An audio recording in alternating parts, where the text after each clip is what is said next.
여보세요. 서울중앙지검인데요. 김민수 씨 명의로 대포통장이 발견돼서요. 아, 이런 전화 혹시 받아보신 적 있으세요? 받는 순간 심장이 막 쿵 하고 내려앉죠. 머릿속 하얘지고. 네, 오늘은 바로 이런 어떤 공포심, 불안감을 파고드는 전화금융 사기, 그러니까 보이시피싱에 대해서 여러분이 보내주신 여러 자료들을 바탕으로 좀 깊게 파헤쳐 보려고 합니다. 목표는 딱 하나예요. 여러분이 이거 사기네 하고 바로 알아채실 수 있게 핵심만 명확하게 짚어드리는 겁니다. 이 자료들을 좀 보니까요. 경찰청 통계를 보면 피해자 절반 가까이가 50대 이상이라고 나오네요. 이게 왜 그럴까요? 아무래도 그 연령대가 오랫동안 경제활동을 하셨으니까 좀 모아두신 목돈, 예금이나 퇴직금 같은 게 있을 가능성이 높고요. 또 한편으로는 새로운 기술 변화, 이런 거에 조금 익숙하지 않으실 수 있잖아요. 아, 그렇죠. 그러니까 기관에서 도와준다 이런 말에 오히려 더 쉽게 안심하시는 그런 심리를 교묘하게 이용하는 거죠. 듣기만 해도 참 답답하네요, 정말. 네, 그게 정말 문제인 거죠. 단순히 정보의 어두운 분들만 노리는 게 아니에요, 요즘은. AI 음성 합성 기술 같은 거 써서 가족 목소리를 막 똑같이 흉내내기도 하고요. 네. 목소리까지요? 네, 그리고 발신번호도 112나 1301 같은 실제 기환번호로 조작, 스푸핑이라고 하죠. 이런 기술까지 동원돼서요. 수법 자체가 굉장히 치밀해지고 있어요. 그래서 결국에는 대상이 누구든 그 사람의 어떤 공포심이나 다급함, 또 신뢰 같은 기본적인 감정을 막 흔들어서 판단력을 흐리게 만드는 전략인 거죠. 오늘 이 패턴을 명확하게 아시는 게 정말 중요합니다. 네, 그렇군요. 패턴을 파악하는 것, 그게 핵심이겠네요. 그럼 2025년 지금, 현재 가장 기승을 부리는 최신 수법들, 어떤 게 있는지 구체적인 사례 위주로 좀 살펴볼게요. 혹시 들으시면서, 나도 비슷한 연락 받았는데 싶으시면 이제부터 더 집중해서 들어주셔야 합니다. 첫 번째는 역시나 가장 고전적이면서도 계속 진화하는 거, 기관 사칭입니다. 맞아요. 검찰, 경찰, 금융감독원 이런 데를 사칭해서 범죄에 연루됐다, 계좌가 동결될 거다 이런 식으로 겁을 주죠. 네, 맞아요. 발신번호까지 그럴듯하게 찍히니까 깜빡 속기 쉬운데요. 근데 여기서 절대 잊으면 안 되는 게 있어요. 어떤 공공기관도요, 전화로 돈을 보내라거나 계좌 비밀번호 같은 거, 인증번호, 이런 민감한 금융정보를 절대 요구하지 않습니다. 절대 안 하죠. 네, 그냥 전화로 돈 얘기나 개인정보 물어보면, 이건 100% 사기다. 이렇게 생각하셔도 거의 맞아요. 그리고 두 번째 수법은, 이건 진짜 좀 소름이 돋는데요. AI 음성 합성을 이용한 지인 사칭이에요. 이거 정말 심각해지고 있죠. 네. 엄마, 나 갑자기 사고 나서 그런데 500만 원만 빨리 좀 보내줘 하는데 목소리가 글쎄요, 내 아들, 딸 목소리랑 너무 똑같다는 거예요. 네, SNS에 올린 짧은 음성이나 영상만 있어도 그 목소리 특징을 학습해서 복제할 수 있다고 하니까요.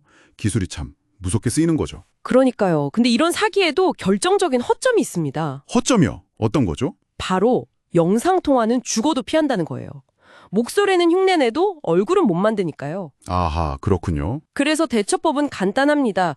돈을 요구하는 전화, 특히 목소리가 아무리 익숙해도 반드시 영상통화를 요구하세요. 얼굴 보여달라고요. 네네, 얼굴 확인. 얼굴 확인 안 해준다. 그럼보다 네, 그것도 사기입니다. 아주 좋은 팁이네요. 세 번째 유형은 이제 메신저 피싱, 그리고 악성 앱 설치 유도죠. 이것도 정말 많죠. 카톡이나 문자로. 네, 지인인 척 접근해서 나 폰 액정 깨져서 그런데 좀 대신 결제해줘 라거나 아니면 택배 확인, 모바일 청첩장, 건강검진 결과 이런 걸로 위장할 링크를 보내는 수법이요. 네, 무심코 누르기 딱 좋게 만들죠. 그렇죠. 근데 그 링크를 딱 클릭하는 순간 이제 내 스마트폰에 악성 앱이 깔리는 거예요. 그러면 개인정보, 금융정보가 그냥 순식간에 다 넘어갈 수 있습니다. 와, 생각만 해도 끔찍하네요. 그러니까 꼭 기억하셔야 돼요. 문자나 카톡으로 받은 링크, 특히 출처가 좀 불분명하다. 절대 누르시면 안 됩니다. URL 주소가 좀 이상하거나 단축 URL이면 더더욱 의심해야 하고요. 네, 절대 클릭 금지. 명심하겠습니다. 자, 마지막으로 네 번째는요. 달콤한 말로 유혹하는 거죠. 대출이나 정부 지원금을 사칭하는 경우입니다. 이것도 정말 주의해야 합니다. 네, 정부 특별 지원 저금리 대환대출 대상자십니다. 이런 문자나 전화요. 아니면 못 찾아가신 정부 지원금이 있습니다. 이런 식으로 접근하죠. 네, 그러고 나서는 기존 대출금을 먼저 갚아야 저금리 대출이 가능하다. 아니면 뭐 신용등급 올리는데 비용이 든다? 수수료가 필요하다. 이런 핑계를 대면서 선입금을 요구하는 거죠. 맞아요. 여기서도 원칙은 간단합니다.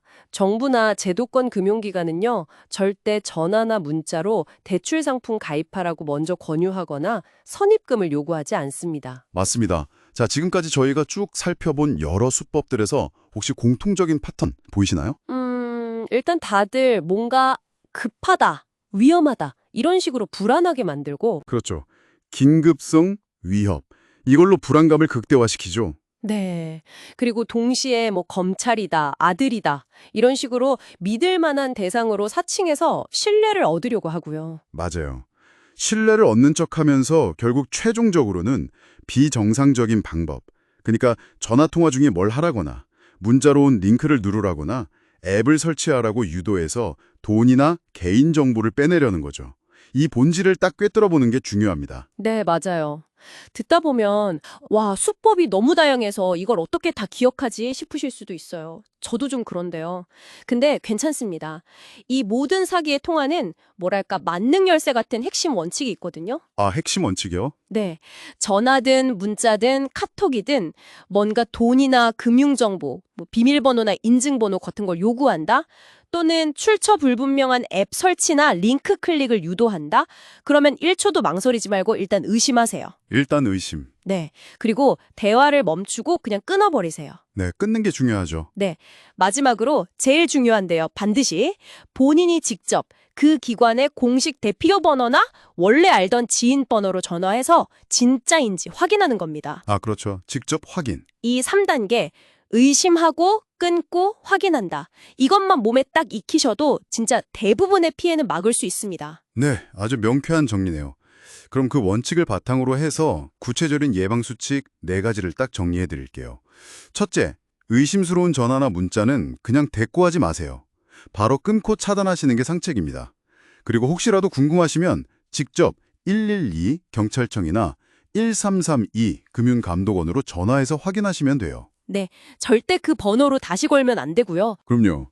둘째, 출처를 알 수 없는 문자 메시지에 있는 링크나 첨부 파일은 절대 클릭하지 마세요. 스마트폰 보안 설정에 가셔서 출처를 알 수 없는 앱 설치, 이거는 반드시 차단으로 해두시고요. 앱은 항상 구글 플레이나 앱스토어 같은 공식 마켓에서만 받으시고 모바일 백신 설치하고 업데이트하는 건 이제 기본입니다. 네, 기본 중에 기본이죠. 셋째, 어떤 경우에도 전화나 문자 메시지를 통해서 개인정보나 금융정보를 알려주시면 안 됩니다. 계좌번호, 카드번호, 비밀번호는 물론이고요. 보안카드 번호 전체나 뭐 인증번호 이런 거 물어보면 그냥 100% 사기라고 보시면 됩니다. 네, 절대 알려주면 안 되죠. 마지막 넷째는 금융회사에서 제공하는 개인정보 노출 사실 전파 시스템이나 금융거래 안심차단 서비스 같은 걸 좀 적극적으로 활용해 보세요. 은행 창구나 요즘은 온라인으로도 신청 가능한데요.